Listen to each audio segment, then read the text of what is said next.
So, Philip, we are back from vacation. Mine was 3 weeks. Yours was like 2.5 ish. Hmm. I really enjoyed that other half ish. But everybody says we still look relaxed. So, how are we going to carry this forward? They say you look relaxed. Yeah. They know me better than that. So, He's relaxed all the time. yeah, pretty much at Uh, this stage I of my love the life. shirt. Yeah. Yeah, the shirt. This shirt, Sandy says I'm really sexy in Oh, camouflage, but I don't oh, see it. That's a bad dad oh. joke. I don't see it, because never mind. Camo. I think he got it, honey. Yeah. So, our guest today is Mr. Andre Johnson, soon to be Dr. Johnson. Yes. Andre Johnson from the Detroit Recovery Project. Say hello to everybody, Andre.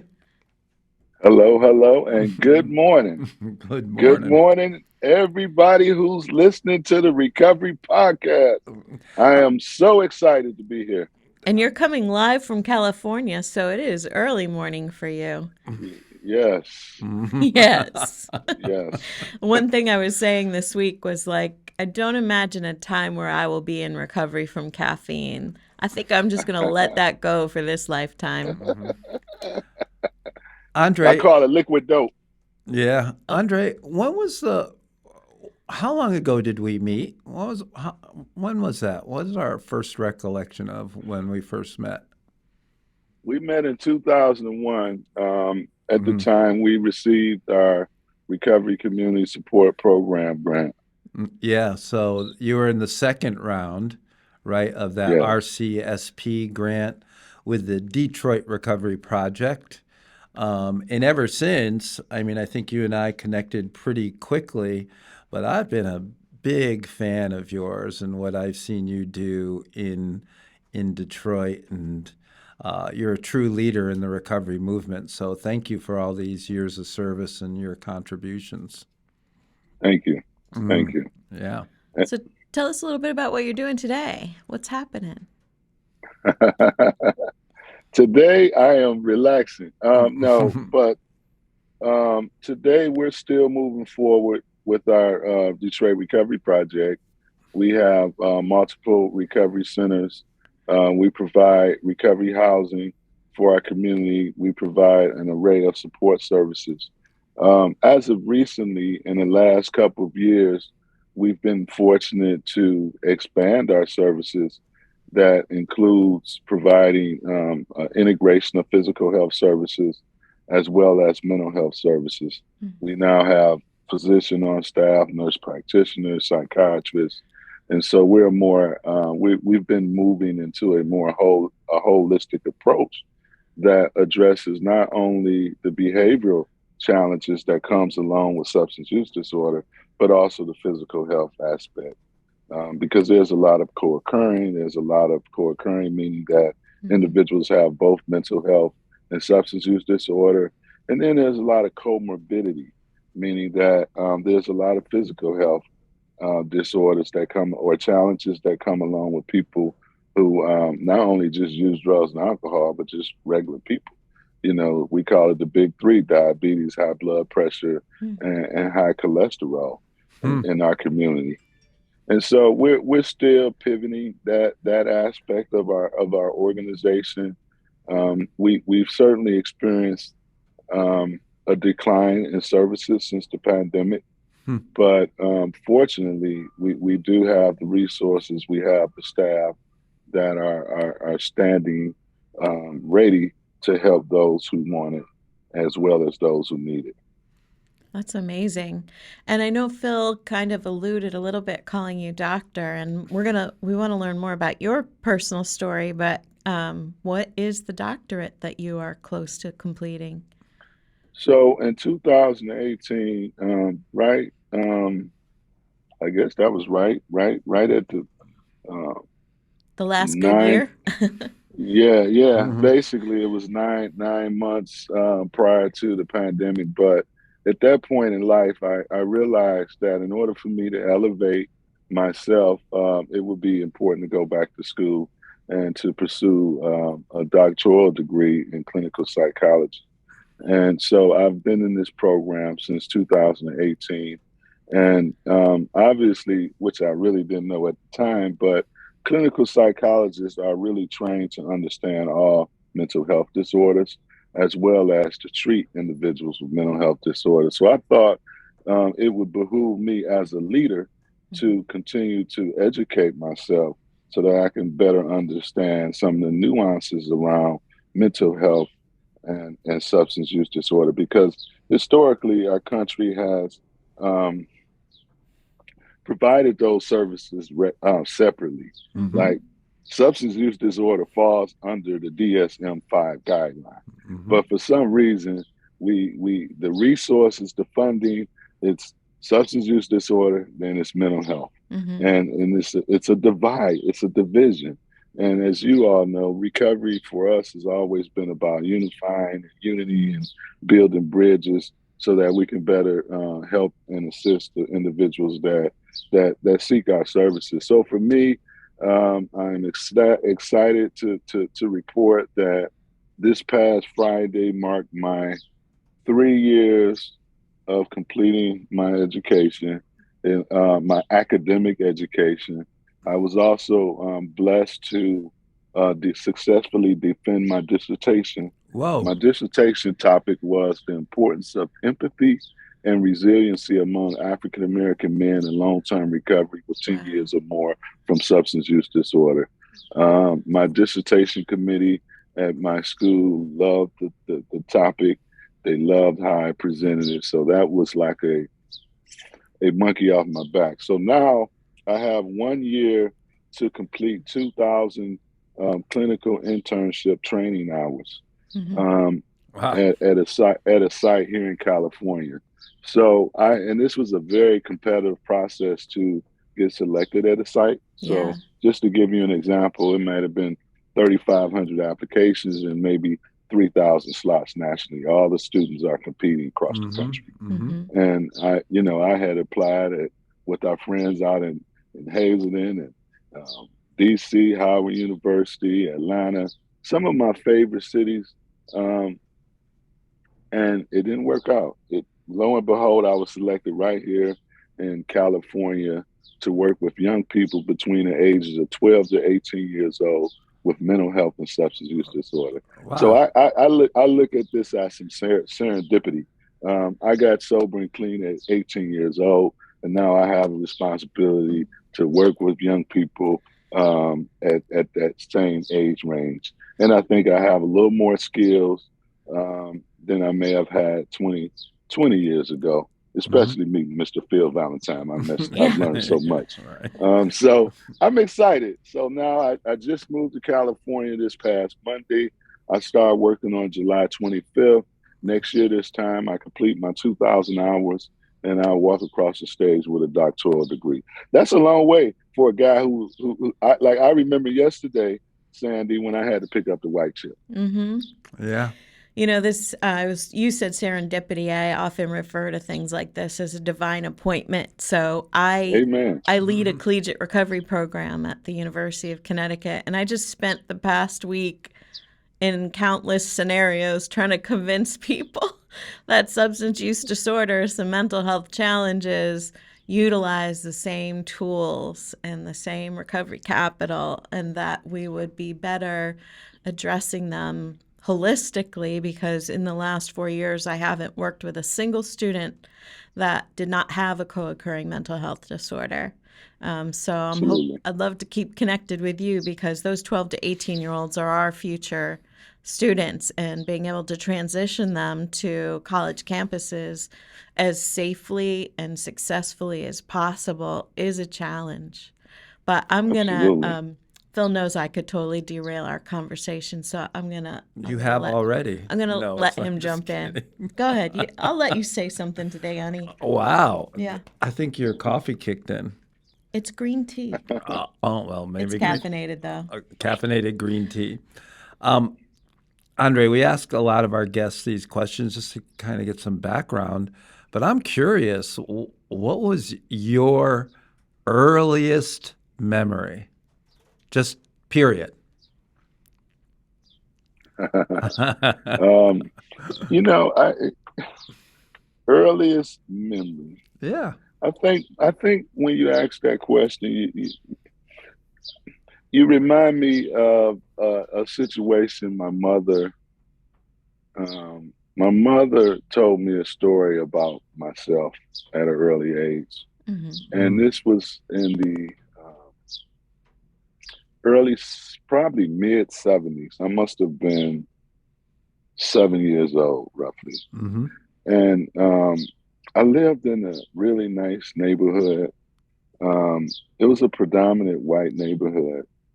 And I had two good friends. One dude name was, well, my best friend at the time, and only friend at the time, his name was Ronald, and his sister name was Tweety.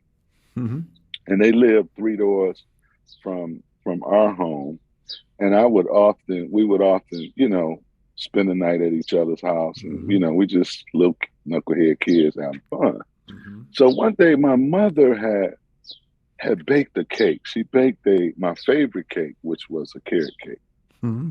and she was old school. She baked it from scratch, Mm-hmm. and I remember her giving us the bowl with the icing in it, and me and Ronald was sitting on the front porch licking the icing off of the what is it called? The Whipped things? beaters. Yeah, the The beater. beaters. Yeah, we Yeah. licked that. That was a fine moment, right? Hmm. It was like mama's icing. It was just so good. But just to tell you a little bit more about the story, so my mother finished baking the cake, and she cut a slice for Ronald's mother and the kids, and we all ate it. And I was at Ronald's house, and Ronald's mother said, "Oh, this cake is so good. Um, please tell your mother that um, I would like the recipe." Mm-hmm. Now, I went back home and I informed my mother that, and I had this like sad looking face, and my mother said, "What's wrong?" I said, "Ronald's mother wants the rest of the piece of the cake." Oh. That's I cute. did, so I totally misinterpreted Yep. recipe for rest of the piece of the cake. Yeah. I think my resentments was starting at There you 7 years go. old. Wow. That Combined with a favorite substance, right? Yes, that is yes. a fabulous memory. My mother also was known for her carrot cake as well. She made a pretty darn good carrot cake. Wow. Um, Tell me about life growing up for you. What In were you like Detroit? as a kid and all of that? It was life growing up in Detroit. So you heard me talk about how I lived in a predominant white community, and I'm just this curious black kid that's really trying to figure things out. Mm, Trying to figure my life out. And I had this sudden change of environment, meaning that we moved from this pristine community to what some call the hood. why'd you And when we move? moved, so there was my mother had challenges with my biological father, who was Uh, very abusive towards her. oh, And come to find out, he had recently approached our home, um, and my stepfather was in there, and mm, that didn't turn out too good, Phil. I bet. So the solution was to move out of that neighborhood, and so we moved out of that neighborhood to a predominant black neighborhood, and it was a very kind of drug infested. I mean, Hmm. I literally remember walking to school and seeing a prostitute on the corner and seeing a pimp on the corner and listening to the drug dealers talk about how they got the T's and the blues, and being totally perplexed about what all this stuff is. I didn't know nothing about it. And so fast forward, it was the beginning of a change for me because the first day I moved on that block, I ended up getting into a fight with a couple neighborhood kids, and I was terrified. And I think that was the beginning of me experiencing. I'm already trying to figure stuff out, but I'm also experiencing some sadness, some depression, some anxiety that I don't necessarily have the coping skills Mm. to function well. Um, and so that was a period in my life where I began to be disruptive, or shall I say, I began to um, digress, or for lack of a better word, rebel. That was the common theme of Mhm. my behavior at the time. I rebelled. Mhm. And with that rebellion came a lot of um, um, um, loneliness, a lot of sadness that eventually turned into a place where I sought out something to make me feel good because Hmm. I never really felt good. Hmm. My mother was a registered nurse by trade, so she worked on an average 10 hours a day. And I had a sib. I had two. I had a little sister at the time. Her and I were. It was just the two of us.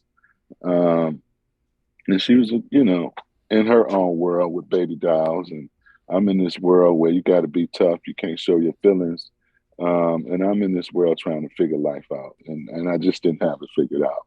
And fast forward from moving to a new neighborhood in elementary school, and then moving to another neighborhood in middle school, where that neighborhood was a total difference from the previous neighborhood. The neighborhood kids were still, again, somewhat aggressive. And I wasn't necessarily used to like aggressive kids at the time. So I ended up doing a lot of isolation. If I wasn't playing sports, like I was your typical kid. I mean, I was in the Boy Scouts growing up. I enjoyed playing basketball. I enjoyed playing softball. I enjoyed playing football. That was just a typical summer day growing up. But imagine I'm having all these fun days, but inside I'm dying. Hmm. And because the anxiety never really got addressed, the depression never really got addressed. So fast forward, I go to high school, and I'm really terrified because in high school they had something called Freshman Friday. That meant on Friday, you were gonna get your ass beat. And so I'm really, everything is exacerbated. And so at that time, I was introduced to a woman named Mary Jane, aka marijuana, and and I began to engage in a strong relationship with Mary Jane, and she took me some places that I had never been, and it felt good. And I looked up a year or two later. Um, she told me I didn't really need to go to high school. I knew more than anybody already knew, and it was just a waste of time going to high school. And so, why go to high school considering they're giving you all your GPA is 0.0 and Mhm. all else?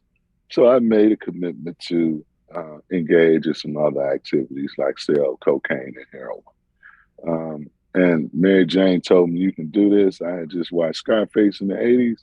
I had some. Oh my don't, gosh. don't laugh at me, Oh, I know, but that didn't turn out well. The ending didn't turn out well. You notice, you know how the story is. I went from Yeah. being a drug dealer to my best customer, and I needed help. Yep. And once I hit that, I hit a bottom very, very fast. And when I hit that bottom very fast, I was considered a high school dropout. I had been arrested twice, and I was in a correctional facility, and my mother house had got shot up, and I had a couple guys trying to kill me because I had ran off with the dope. And so that was my life at 18. And at 18 years old, I had confessed. I don't know if that was a eighth step or what, but I told my probation officer I needed help. And all I can remember is I went into his office and I started crying, man. Mm. I started saying I need help, man. This stuff is just taking over my life and I don't know what to do. And he personally transported me to a drug and alcohol treatment program, July 13th, 1988. I Wow. slept in that program for 2 days. I was so tired. I had been walking the streets. That's a whole nother story. I can tell you some wild, crazy stories. I mean, smoking crack in Detroit anywhere is a horrible thing. But try smoking crack. I'll tell you one little story. I was Hmm. smoking crack and it was 3 feet of snow outside, and I was panhandling from the time the liquor store opened, which is 10 o'clock in the morning to 1 o'clock in the morning, and all I had was $12, just enough to get a rock. And that 12, so I went to the dope man house, and I mean, I was tweaking, like I would be walking so fast, moving so fast when it's time to go to the dope house. And I remember getting there at 1 o'clock in the morning, and I said, "Here's my 12. Give me the boulder bigger than my shoulder." I'm always talking fast. And then he said, "Man, you know I don't accept no change." I said, "Okay, no problem." Then I ran to the gas station like I was Jesse Owens to exchange the change for the $2 bills. And then I ran back like I was Jesse Owens. And it was a flight of stairs. And I jumped up the flight of stairs like I was a Fantastic Four. And I got the rock. And then I came outside. Now it was about 2:30 in the morning. And so when I came outside, I dropped the rock in the snow. Oh, Terrible thing. Oh Now it's no. only crack. It's only crack users outside, Phil, at three Yeah. o'clock in the morning. And Right. so I created a perimeter um, that was twice the size of the house. That said, if anybody come in this perimeter, we're gonna have some problems because I'm trying to find this rock with a lighter in the snow. And so that was a low point for me. That was a point of no return because I just seen the rationalization and the compulsion and this obsession that had took my life over to get it. And I was so fiend out to the point where I remember finding something and said it was anything white was fair game at that time. And so I just lit something and was happy, but it was a fake happy. And so fast forward, that was the winter prior to getting honest with my probation officer. Probation officer took me to treatment. I was full of sadness, full of grief, full of remorse, and had no clue at 18. I already didn't have a clue at 18. But all I know is I had this therapist. Her name was Wanda. And all I know is she poured so much love and empathy in me that when I got done, I felt like I was Luke Skywalker and Mm. she was my Yoda. You know what I mean? She had just given me so much hope. And during that time, I was introduced to the 12-step program of Alcoholic Anonymous, the 12-step program of Narcotics Anonymous. And I would put my feet under the tables and I began to read the big book and I began to learn about the 12 steps. And I would read these stories and I found a piece of me in those stories. And those stories gave me the hope to want to live and develop a meaningful life. Mm. And so now I'm happy to say that was July 13th, 1988, July 13th, 2022. I celebrated 34 years of being clean and serene. So it's a whole lot that goes along with my journey and path. And I don't think we can talk about it all in 1 hour unless Yeah. we do 4 or 5 sessions and we'll do 4 or 5 segments. Well, I just you know, we're very similar. We're like brothers in recovery, except you're a lot younger than me. I found recovery at 28. You found it at 18, but I just Wow. hit 34 years too. So working on our Congratulations. yeah. Likewise to you. You're a miracle. I remember you talking about Wanda. I Wanda's always a part of your story. Yes, yes. So talk a little bit about how your recovery led you to the recovery movement, and putting your face on recovery like you do and wanting to help others. Tell us the next phase. So part of that process started Oh, and by um the way, I got after, one more, um, and we'll get into that, but I have one more observation is that I don't know if it's now you with all your clinical psychology, all your years in recovery, but it seems to me, even as a kid, you were incredibly self-aware. Hmm. And the more I think about recovery, it's a journey of self-awareness. And the way you talk about yourself shows remarkable, you're very candid, you're very transparent, and your insights are like remarkably spot on and in depth. Have you always had that gift of being so self-aware? Absolutely not.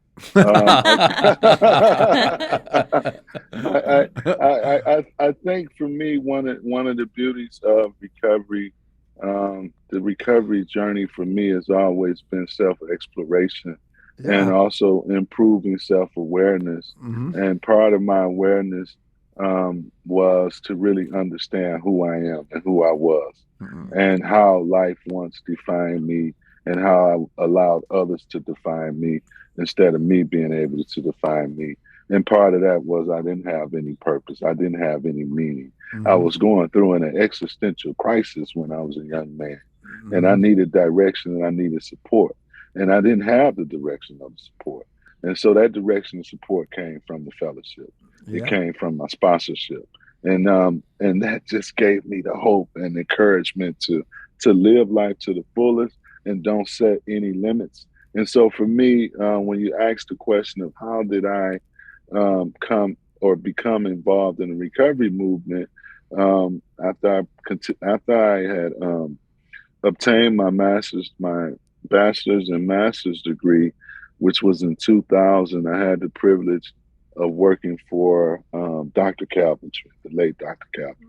Hmm. And he was a clinical psychologist by trade, but he was just a very brilliant, um, forward-thinking gentleman that empowered me as a leader. Hmm. And one of the things he used to always say is, Andre, you talk to so many people in recovery, and they love you and they admire you, and you got to do something. You got to give.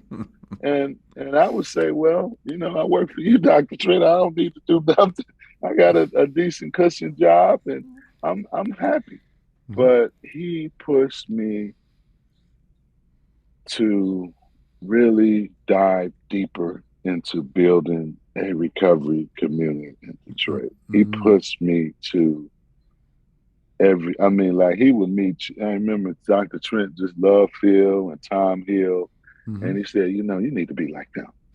That's what he would always, Oh you need to no, be like them guys. maybe Tom Because, Hill. they were the first RCSP grantees. So really, they're the four founders of this entire movement. And so for me, I was blessed to meet Phil, Bill Bass, Tom Hill, um, and some of the other predecessors that were ground level when we were just trying to figure this shit out. We were Hmm. confused, but we had this enthusiasm, we had this optimism, we had this honest heart, we had this energy that we can develop and create a recovery movement. Now here we are, Recovery Podcast. So I'm excited. Hmm. The journey continues, and Hmm. so for me, it was having people that I can look to, that I can strive to emulate, and that was the beginning for me. Obviously, the true beginning was when we had the resource. Dr. Trent loved what I did so much. He said, Andre, I'm going to give you seed money to start this program. Here's $100,000 and do what you need to do. Now, Sandy, I said, damn, he gave me $100,000 to be responsible for. I am rich. Right. I couldn't fathom, how do you manage that? It just seemed like $100,000 was like 10 million to me at that time. Hmm. And I took that $100,000 and I began to, that was the seed money to start putting together some programs and resources for the recovery community in the city of Detroit. What we discovered at that time was I was involved in the study to determine what was going on with what was contributing to the relapse, the recidivism. And we found that 70% of the people, 80%, first of all, 80% of the people who completed treatment often had a mental health disorder that never was treated. So you all, in this professional realm, there's a saying, what came first, the chicken or the egg? Mm-hmm. Well, who gives a damn? Treat them both at the same time. Mm-hmm. But that's a whole nother issue, Sandy. I know you and I can I talk could about get that. started on that one, Right. right? Like at least ask, at least how about asking if they use drugs or alcohol to self-medicate their mental health challenge? That would be a great Right. place to start.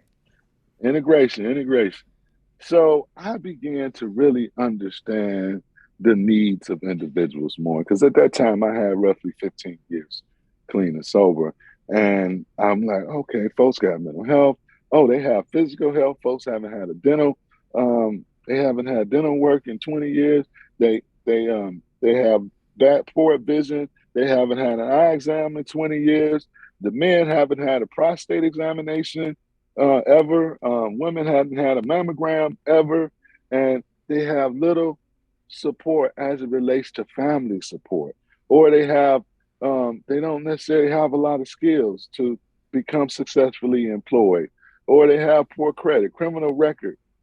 These are some of the realities of being in the inner city with marginalized communities where when you have a substance use disorder, everything else is exacerbated. Mm-hmm. Everything else is worse. And Mm-hmm. so for me, I took on the onus of how do you develop meaningful programs to address your community? And for me, that's what the Mm-hmm. recovery movement is about. Mm-hmm. How do we address our communities? Because all of our communities need effective, meaningful resources. Mm-hmm. What did you get your master's degree in? I'm curious. My master's degree, interesting enough, is in business. It's a organization management degree, and Mm-hmm. my undergrad is in psychology. Mm-hmm. So as the Detroit Recovery Project evolved, I don't remember what year we visited, but I was taken about, you had just moved into the new place and you talked like you had barbed wire on the roof and someone had taken ladders and stolen the air conditioners off the Oh, roof or oh, oh, something oh, oh, crazy. yeah, Huh? Phil, remember the story when the guy was doing some work on the air conditioner on top of the roof, Sandy. Um, it was a hot summer day like today, and then they stole the ladder, so he was stuck on the Oh, roof. yeah. I mean, our recovery centers are what I call um, not in the most desirable community, but we are in a community where people need our services. Mm-hmm. Oh, And and so, yeah, I love that. And I love that. Well, it was a little disturbing to me to see like some of the houses literally looked like they had been hit by bombs. And then yeah, that would be right, dilapidated. yeah, and it would be right next to a house that was Mm-hmm. perfectly maintained. I was like, that it was so strange. And then what I was, and I actually took I don't know if you even know this, but when we walked into your recovery community center, you had all those new iMacs for your people, right? And you said something like, "Well, our people are worth it." And I said, Mm-hmm. that's right.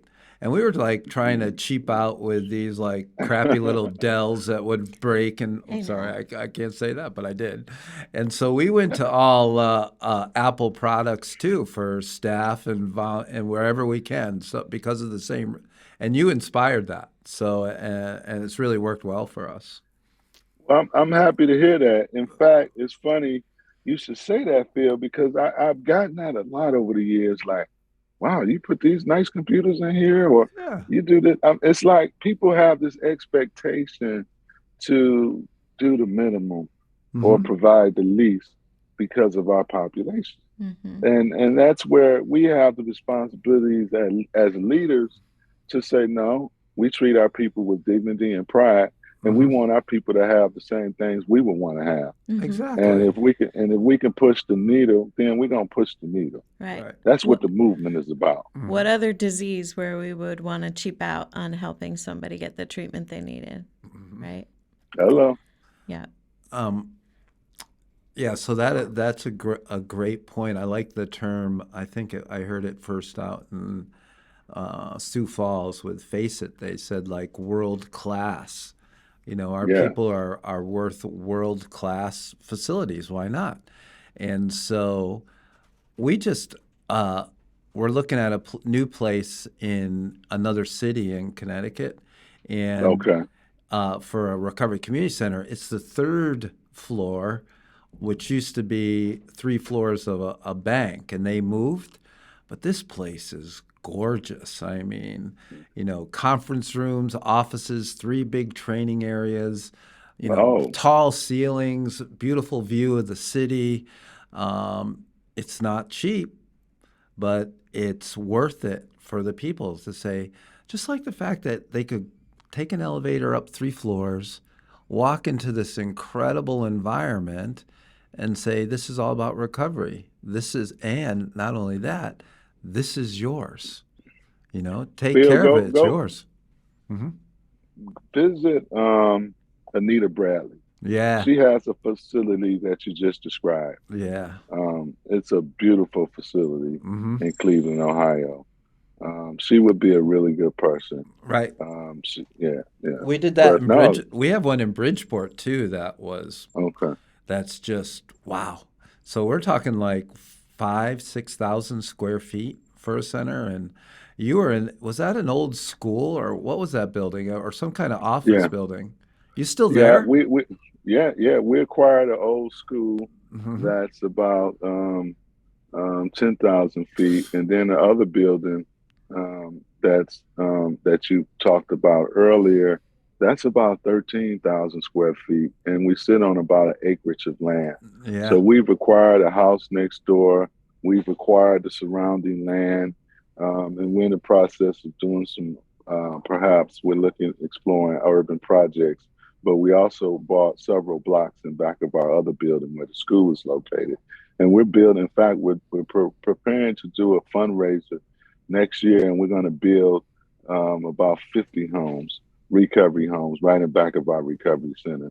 So now we got access. We can reduce the transportation barrier that often exists for our people.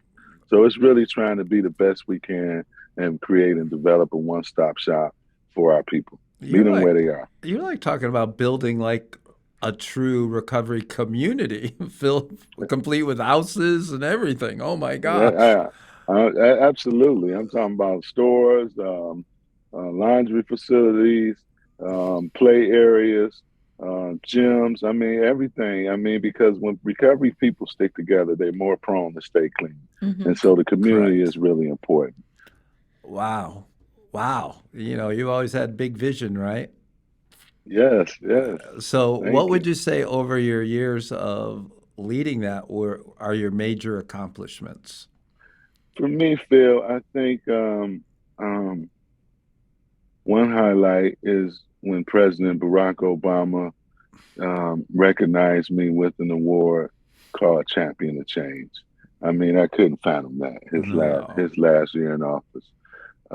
This work in Detroit has um, sprouted out all over the world, and when I Hmm. say that, I spent 3 years on a project developing recovery programs in East Africa, spending time in Tanzania and Dar es Salaam and Mombasa and Nairobi, Kenya, and the group of young men that I met who had no clue about recovery, who had no clue about 12-step fellowship. Like I remember sitting down, reading the 12-step book and looking at these brothers, these beautiful African brothers, and they're looking with amazement. It's almost like a dad is teaching his son something. That was kind of that bonding, that beautiful experience, and I was able to be instrumental in taking the NA 12-step program here to California to the World Service Office and have them translate the materials into Kiswahili, which is their primary and first language. And now they have 12-step meetings. If you Google recovery in Zanzibar, they even started the name of their first recovery facility titled Detroit Recovery Project Wow, that's in amazing. Zanzibar. And so for me, it's those little aha moments of experiences that we have with people over the years that develop and blossom into just some unbelievable um, recovery initiatives. Hmm. And so Sandy, this recovery, Sandy's going to tell you a little story though. Okay. about Nairobi and Mombasa. All right. Yeah. Oh, well, our daughter is a teacher in Nairobi, and I Right on. spent a bunch of time in Mombasa. I don't know if that's the extent of the story, but she also works within, been planting a church in one of the slums, Mukuru. And ironically, this week I deliver recovery allied training through. So we trained over 500 people in the last 2 years, but I had a gentleman from Kenya who just kind of fell into the class this week. He just came from Kenya to pursue his graduate degree and thought it would be a good way to spend a couple hours this summer waiting for classes to start. And he was Right sharing with on. me that at the age of about 5, the villagers have the children, the young males, drink the home brew in the hopes that there's a reaction. And when there's a reaction, there's cheering and celebrating. And so thus begins their culture around alcohol. But conversely, if you smoke marijuana, you are a bad, evil human, and you can't get out of that in their culture. You can't turn that around. So the work you've done is incredible. Yeah, yeah, and it's a lot to learn, and I'm glad you used the word culture. And the religions have a significant role in how Mm-hmm. things are handled and managed. So, like Zanzibar is 99.9% um, Muslim, Islam. Mhm. Mm-hmm. And so, you got to adhere to the laws, Mm-hmm. Yeah. and those laws correlate with the Holy Quran. Mm-hmm. Hmm. And so, really, and that's the beauty of recovery is we can bring this model and this philosophy anywhere in the country, Hmm. and we're not competing against the country's Hmm. religion or the Hmm. country's Hmm. cultural values. We're just trying to integrate some new ways of living and some new principles to embrace. Yeah. That seems, it almost seems like you should know this, but you don't know what you don't know. Right. Hmm. I had a chance in Colorado to spend a bunch of time with Don Coyas, and then we interviewed him for the podcast recently. And he Hmm. talked about, one of the things I asked him is that this higher education culture says, I need to refer to you as indigenous. Do you identify with being indigenous? And he said, my tribe identifies as American Indian. But he has learned, doing the work that he does with the Wellbriety movement, that every tribe has its own culture, and that if you're going to bring any good news or good program, that you need to figure that out. And this is kind of a topic I wanted to explore with you, hearing a little bit about your background and that you've been living in the higher education space too, is that higher ed would tell us that they've got it all figured out. They've got all the cookie cutter shapes figured out. But recovery tells us that we can form connection across all the shapes and sizes and everything that we bring to the table. And so it's often a struggle for me um, to work under those lenses when people in recovery, it's not their go to. Like, we try to relate and not compare. And so I'm just kind of interested on your perspective if you encounter that and how you respond to it. You know, I try to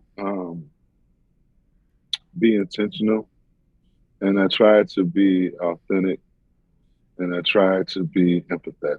Mm-hmm. And I think when I approach people that may have different philosophies or backgrounds, I just try to bring a non-judgmental approach Mm-hmm. to try to, for lack of better words, improve their self-awareness, Hmm. or perhaps um, enlighten them. I don't know, because I think that that's the beauty of recovery is because we are indicative of so many aspects of life as individuals. Mm-hmm. Hmm. And so you're right. Comparing is not a good thing for people in recovery. Mm-hmm. We should never compare ourselves to one another, Hmm. but we have to learn how to love ourselves, Yeah. and we have to learn how to um, keep empathy in the room. The Because blessing. Oh, sorry. I just think as long as we can keep empathy in the room, we can increase the chances of staying and doing things the right way Hmm. for the right reason. So a couple things. If you ever go back to Kenya, Sandy and I've been to Kenya. We've been to Nairobi. We've been out on the Masai Mara. So I'd love to join you and see what all that's about. I would love to help you with that work if that ever happens. Um, and the second Thank thing you. is, I follow you on typical social media challenges. Didn't you have a big change recently? Don't Isn't there a significant other in your life? Aren't you like? Ah, And tell me a little yes. bit about that. Your recent congratulations and all that. I know it's old Yeah, news maybe yeah. by now. Or are No, you no, still no, no. honeymooning? Yeah, yeah, yeah. No, we went on a coffee date this morning. So we got married in the midst of the pandemic, Hmm. July 26, 2020.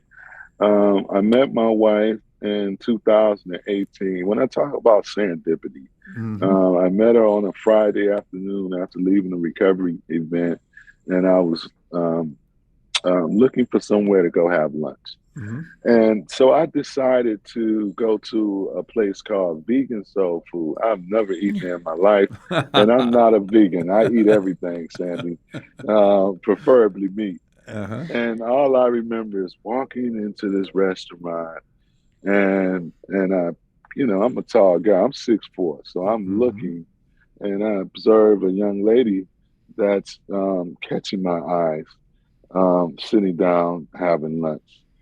And the host, lo and behold, sits me right next to her. And so I felt compelled to engage in a conversation. And I said, "Hey, I don't know what to eat here. Um, can you make a recommendation?" She said, "The tomato soup is really good." Now, Phil, I have acid reflux. Yeah, I have acid me reflux. too. I should be eating no tomato soup. But I tore that tomato soup up. I said, "Oh, it's so good." And we began to exchange, and the rest is history. Our lives just intertwined, and I knew shortly after that I didn't want to live without her. It's the best decision I made was to propose to her and for us to get married. I'm just as happy as I was the moment I met her. So yes, it's been a beautiful thing. We're about to celebrate 2 year wedding anniversary Well, in a couple weeks from now. it's Congratulations. Thank you. it's always the story that I believe about recovery. The best is yet to come, Amen. so as we wrap up, is there anything else you'd like to add that we didn't cover? I just want to ask y'all something. Sure. Yeah. What is the magic of recovery? One Oh, word answer. The magic of recovery? Yeah. One word answer? For for me, it's Both of gratitude. y'all. Well, mine's Amen. gratitude. so I, uh, There's no right answer. It's not like we. growth. I'm going to use growth. I'm going to use growth. Thank you.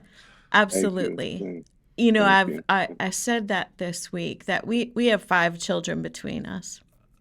Phil brought one into my life, and we added 4 more.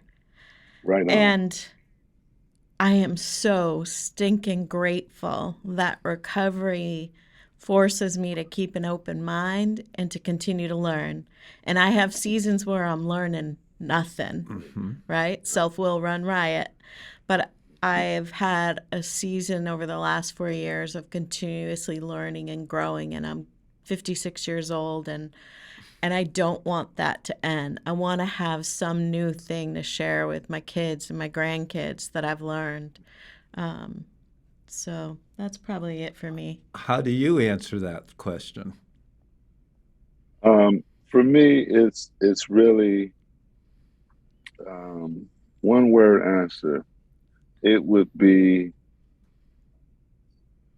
Did we lose him? We didn't lose him. no. He's I thought I, you You were frozen for you a like froze second. no. perfectly. I was trying to think, Phil. I just would say lost dreams are awakened. Yeah. That's not a one word Lost. answer. So you even you even broke your own rule. Because I would also I, say, well, another part for me would be God. That yeah, He just chose, somehow I connected, and and I was saved. That to live an incredible life in recovery. amen. Yes, 34 yes, years that I would never. There were difficult spots, but I wouldn't trade it for anything. I mean, just to be amen. a vessel is incredible. Yeah, yeah, But you can see it in the way you speak. You can feel it the way your energy, even over Zoom and being in California, Laughter. your laughter. That recovery has been really good to you, and I am so yeah, proud and inspired to meet you, to know you, to see what you've done, yeah. and I can't wait to see what else you're gonna do now. Well, I'm really happy to be a part of this show today, Hmm. Sandy, and I'm more happy to meet you and see you because I didn't believe Phil was really married all Uh, this time. Yeah. well, people haven't, I am wired uniquely by God to deal with Phil. So it's a surprise to many people that I, he's been I married this long. I know you have to have a higher power, Hmm. but no, Phil, you inspire me. Obviously you developed the CCAR model, which was revolutionary, and people are using it all over the country. So I always tell folks, I know Phil Valentine. He's a good friend of mine. If you want me to call him, Yeah. Call let me me know. anytime. But Yeah, no, call me anytime. but You know that. so I want to say thank you, man, because you you lit the fire for this movement. And a lot of people don't have the opportunity to know you like you and I was fortunate in the good old days. All right. Sit down and talk and laugh Mm-hmm. and dream. That's Mm-hmm. what recovery is about, dreaming. And Mm-hmm. that's why I said lost dreams are awakened. Mm-hmm. We got to dream big. And so if we're dreaming big, we inspire somebody else to dream big. And the I more we keep doing that, the world keeps moving and turning. I agree. I mean, I would love to come visit your recovery community in Detroit again. And when you say dream big, I believe that within CCAR and everybody I talk to, I love to talk about ideas. What are Yes, your ideas? And that's the same thing as dreaming big, isn't it? Yeah. yes, yes. It was a parenting choice when our daughter decided to become a missionary in Kenya, right? And along the way, I heard a wise woman say, we can pour into our children's dreams or we can suck the life out of them. And so Ooh, that applies to more than our children, right? Hmm. We can pour amen, into the people around us, we can pour into their dreams, or we can just suck the life out of them. So I'm going to work amen, on pouring in. And obviously that you do that. amen, amen. Thank Thank you. you, Andre. Appreciate you so much. Have a great day. Wish you luck in pursuing your doctorate. I can't wait to call you Dr. Johnson. Yeah. All right, All all right. right, DJ. Nothing but love. Y'all All have a right. wonderful weekend. All right, take care. Bye. Bye.